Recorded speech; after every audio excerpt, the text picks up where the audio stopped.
Yan nga, magandang araw mga pare. Kamusta yung solar setup niyo dyan? Nagcha-charge po ba?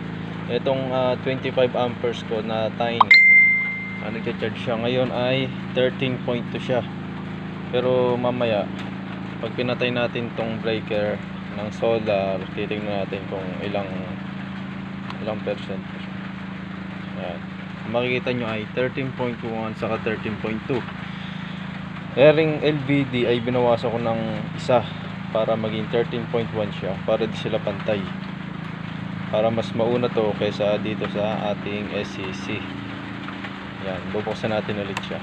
Napakahina ng karga niya ngayon kasi napakaulan at napakakulimlim.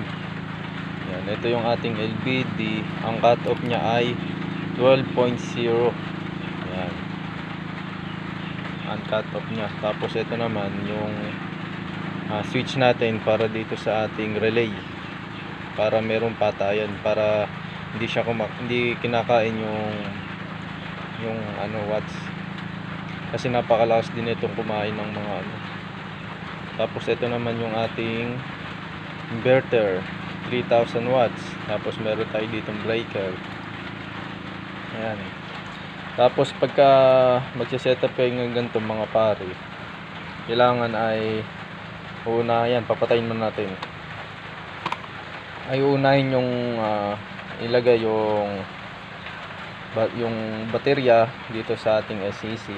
Tapos siya ibubuksan mo. Siya una mo bubuksan.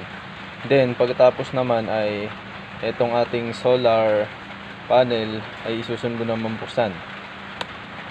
Yan. Para hindi masira yung SCC mo, para hindi siya mabigla. Ayan, ganyan lang mga tropa. Ito yung ating ito ang ating DIY small setup solar energy by Tiny. Yan guys. Pero marami na ako nagagamit na baterya. Ayan sa sasakyan. 1, 2, 3, 4 na. Pero ito, parang mas tatagal. Sa susunod ay bibili pa tayo ng isa para maging 50 amperes na siya. Ipaparallel natin. Yun lang guys. Maraming salamat.